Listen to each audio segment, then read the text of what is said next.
हम जैसे भी साधना कर रहे थे वो लोक वेद था। कबीर परमेश्वर जी अपने ऊपर ही उदाहरण देकर कहते हैं, पीछे लगा जाऊं था मैं लोक वेद के साथ और रास्ते में सतगुरु मिल गए, दीपक दे दिया हाथ। अब जैसे ये दास पहले हनुमान जी का पुजारी था, मंगलवार का व्रत रखा करता और स्वार्पीय का प्रसाद बांट के पूरा मोक्ष समझता था, जिसा ज्ञान था। और श्री कृष्ण जी का अनन्य भक्त था, यानी श्री कृष्ण उर्फ विष्णु जी इष्ट रूप में थे और भगवान शंकर की भी पैरेलल साधना करते थे।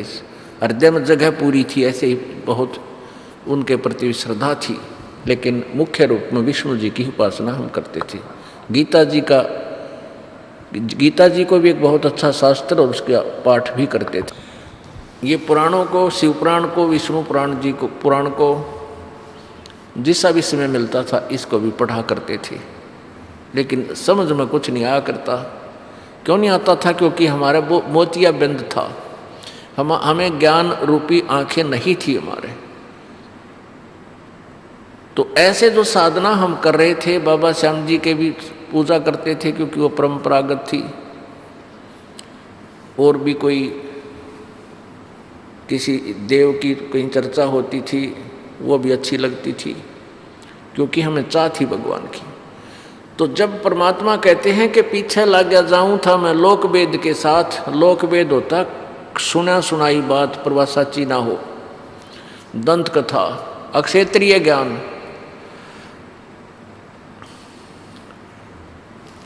तो कहते हैं पीछे लग गया जाऊं था मैं लोक वेद के साथ, रास्ते में सतगुरु मिल गए और दीपक दे दिया हाथ। पीछे लग गया जाऊं था लोक वेद, जैसे साध नाम कर रहे थे वो लोक वेद था। हनुमान चालीसा 7 बार कराया करता ये दास। और फिर जैसा भी कोई मंत्र था या कोई अच्छी पढ़ा करते, उनमें से कोई अच्छी भगवान की स्तुति होती वह नोट कर ली, उसको सुबह शाम करने लगे। गीता जी के कुछ श्लोक, गायत्री मंत्र। लेकिन ये सारी की सारी शास्त्र विरुद्ध साधना थी, शास्त्र विधि त्याग का मनमानी पूजाएं थी। फिर रास्ते में सतगुरु मिल गए। इस भक्ति रूपी सफर में, इस भक्ति के मार्ग में सतगुरु मिल गए, तत्वदर्शी संत मिले और उन्होंने ये तत्व ज्ञान रूपी दीपक टॉर्च दे दी हमारे हाथ में। अब इस अज्ञान अंधकार के अंदर हम इस तत्व ज्ञान की रोशनी में अब भटक नहीं सकते, सीधा रास्ता चलेंगे। तो परमात्मा कबीर जी कहते हैं कि जब तुम साधना कर रहे थे उस वह साधना व्यर्थ थी। जब संत मिले, वो तत्व ज्ञान रूपी आपको टॉर्च मिलेगी, दीपक मिलेगा, तब आपको रास्ता सही मिलेगा, तब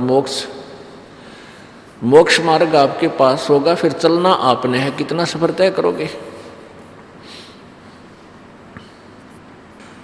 अपने आत्मा गीता जी अध्याय नंबर 7 के श्लोक नंबर 12 से लेकर 15 तक और फिर 16 से लेकर 18 तक तीनों गुणों, रजगुण ब्रह्मा, सतगुण विष्णु, तमगुण शिव जी की साधना के विषय में जानकारी दे रखी है कि इनकी साधना करने से क्या फल है। ब्रह्मा विष्णु महेश तीनों गुणों की पूजा। फिर गीता ज्ञानदाता अपने विषय में बताता है कि 16 से लेकर 18 तक कि मेरी साधना भी अनुत्तम है, मेरी साधना भी अनुत्तम है। इसलिए गीता जी अध्याय नंबर 15 के श्लोक नंबर 1 से लेकर 4 में कहा कि ऊपर को जड़, नीचे को तीनों गुण रूपी शाखा वाला ये संसार रूपी उल्टा लटका हुआ वृक्ष है। और जो संत इसके सारे विभाग न्यारे न्यारे बता देगा, तना कौन भगवान है, जड़ कौन भगवान है, डार कौन है और शाखा कौन है, पत्ते क्या है। स वेदवित, वो वेद के तात्पर्य को जानने वाला तत्वदर्शी संत होगा।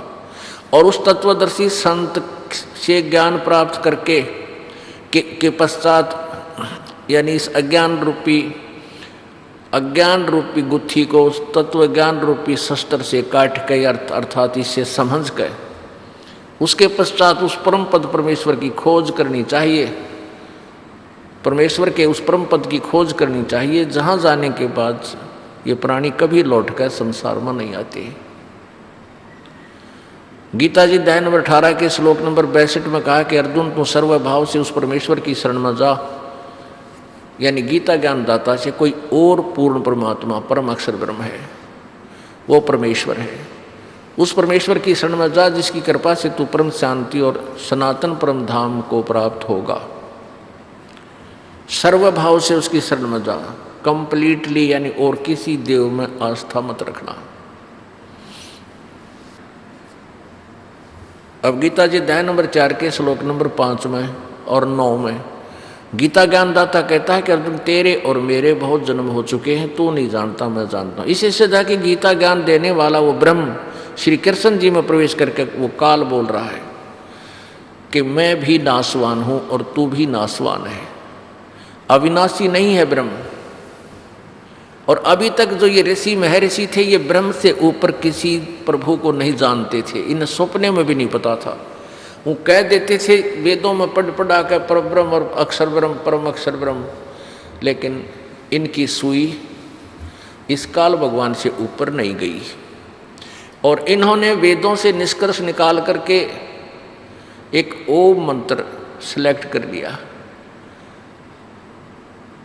और ओम मंत्र को पूर्ण मोक्ष मार्गदायक मान के और उसका ऊपर गोडे रगड़ने शुरू कर दिए।